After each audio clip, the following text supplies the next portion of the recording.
Right now, Arsenal are the best football team in England. But in spite of this fact, a slightly worrying slump has shown up in their data in the period following the World Cup break. Arsenal's defensive numbers have been getting worse. So, what is the reason behind this decline, and does it even matter? One of the best ways of assessing a team's defensive performance is to take a look at the chances that the opposition are creating against them. We could look at the raw shot data to see how many chances a team are conceding at any one time, but shots can, of course, vary in value. To get a better sense of how well a team are doing defensively, then, it can be good to look at the expected goal value of the chances that they concede. The expected goal models assign values to chances based on how likely they are to result in a goal, and this can give us a much better idea of defensive performance. If we look at Arsenal's performance over the course of the season, according to this metric, we will see that things have taken a turn for the worse since the Premier League resumed after the World Cup. This plot shows you the expected goals against figure for Arsenal through the season on a 5-game rolling average.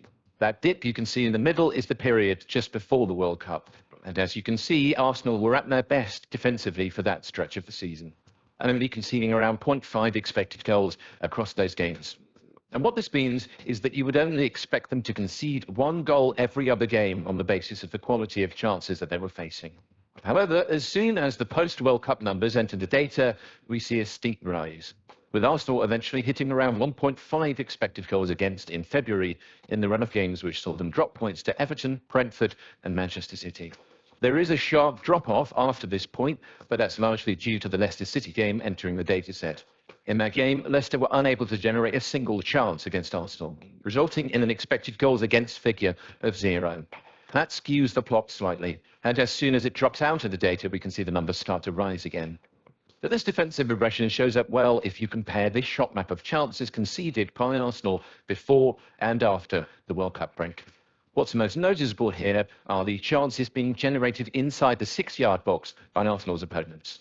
In the 21 games before the World Cup, Arsenal only conceded 7 chances within the 6-yard box, none of which resulted in a goal.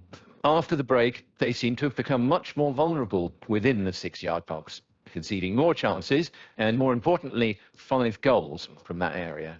So, where might this rise in chance quality have come from? Well, from a tactical point of view, you might have expected opposition teams to start sitting deeper against Arsenal in the second half of the season, spending more time in their own half and refusing to commit players forward in possession, but instead looking to hit them on the counter. And this shows up in terms of the sort of goals that Arsenal have been conceding after the World Cup break. The amount of goals that they've conceded from deep build-up has dropped considerably in the second half of the season.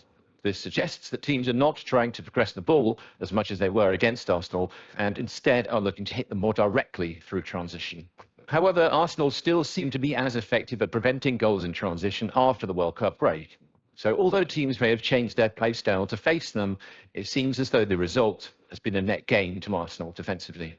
One area that does stand out on this plot, though, would be set-piece goals. Since the World Cup, Arsenal have conceded 8 goals from set pieces compared to 5 before. If we actually look at the expected goals against conceded from set pieces, we can see a similar decline after the World Cup. Again, the big peak that we can see in this plot correlates to the run of games in February, where Arsenal dropped a number of points. Although there is a drop-off after this peak again, it's worth noting that there were 2 games in a row where Arsenal conceded no expected goals against from set pieces, Everton and Leicester. But the fact of the matter remains. When Arsenal concede set pieces, they tend to concede expected goals, and as a result, actual goals. There is also a sense in which Arsenal are being impacted by game state as the season progresses.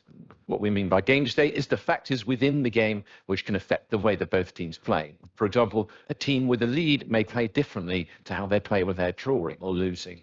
So at the beginning of the season, Arsenal was scoring goals fairly early on with a level of regularity.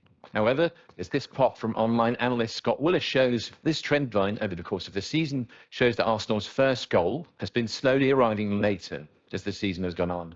What this means is that Arsenal have not been able to sit on a lead for as long as they have been doing in the first half of the season, meaning that they're more likely to be aggressive and thereby defensively open for greater stretches in the second half of the season. So, should Arsenal fans be concerned about their defensive decline since the World Cup? Well, the most important factor here is that Arsenal's expected goals for is still well in advance of their expected goals against. But beyond that, it seems natural that in the course of a season, the team's oppositions will start to find out where their weaknesses lie and find ways of exploiting them, which of course results in a slight decline in their defensive numbers.